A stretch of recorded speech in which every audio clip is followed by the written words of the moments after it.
Hello sa mga tito at tita. Kung napapansin nyo rin sa inyong mga magulang na sila ay nakakalimot na, baka napapaisip kayo, may pamamaraan kaya para maiwasan na magkaganon din kayo?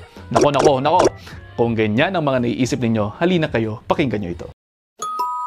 Habang tayo ay umeedad, natural lamang na minsan ay nakakalimot tayo ng ilang mga bagay-bagay. Simpleng nalilimutan ninyo kung saan nyo naipatong ang susi, kung napatay nyo ba yung ilaw ninyo bago kayo umalis, o kung nakalimutan ninyo na magsuot kayo ng mga relo ninyo. Pero kung ang mga ito ay parating nangyayari sa inyo o di naman kaya ay nakakaabala na sa inyong mga buhay, baka kinakailangan ding magpatingin kayo sa inyong mga doktor. Posible kasing early sign yan ng tinatawag na mild cognitive impairment.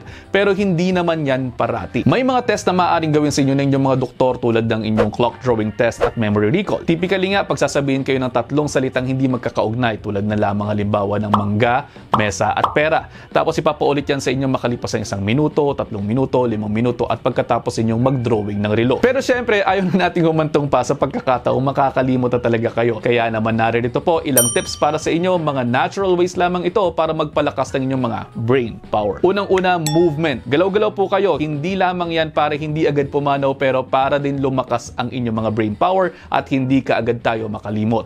Kapag ka sinabing movement din, mainam na dagdagan natin ito ng qualifier. Mindful movement. Bukod sa pag-eehersisyo kasi ng ating mga katawan, mainam ding na i-exercise natin ang ating mga pag-iisip sa pamamagitan ng mga intentional movement. Halimbawa, kung kayo po ay naglalakad sa park, try ninyong paandarin din ang inyong mga isipan sa pamamagitan ng association. Mag-associate ng mga bagay-bagay sa inyong mga nakikita. Halimbawa, nakakita kayo ng mga dahon ng mga puno. Magbigay din kayo ng iba pang mga kulay berdeng bagay na alam niyo sa inyong isipan.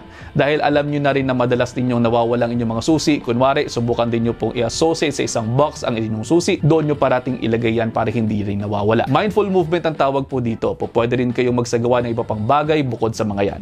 Pangalawa, nourish. Matagal nang sinasabi na malaki ang ginagampan ng papel ng nutrisyon sa buhay natin at mas lalo't higit sa ating mga pag-iisip. Sinasabi rin sa mga pag-aaral na ang pagkain ng mga berries at mga pagkain mayayaman sa omega-3 fatty acids tulad ng nuts, ng seeds at mga healthy fatty fishes, green tea, red grapes, olive oil at soy ay nakatutulong sa ating mga brain function.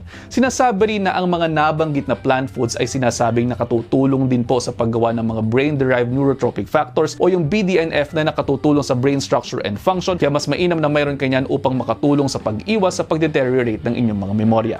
Pangatlo, rest. Ang sabi nga natin, kinakailangan din natin ng pahinga lalo at higit pagtulog dahil tuwing tayo natutulog, nangyayari ang healing process ng katawan. Mainam din na isama ang meditation sa daily routine natin at mas maging mindful din tayo sa ating ginagawa. Mag-deep breaths at mas maging aware tayo sa nangyayari sa ating katawan habang ginagawa ang deep breathing exercises. Exercise din yan para sa brain. At yun na nga, sabi ko nga po sa inyo, ayaw ko lang naman talagang nagkakasakit kayo, kaya naman nagpapaalaala pa din po ako sa inyo. At sa huli, ano't ano man ang mangyari, tayo lang din naman talaga ang magtutulong-tulungan, kaya naman yun lang for now, i-digest nyo muna dahil ang gusto ko ay healthy kayong lahat. So the next episode, ingat!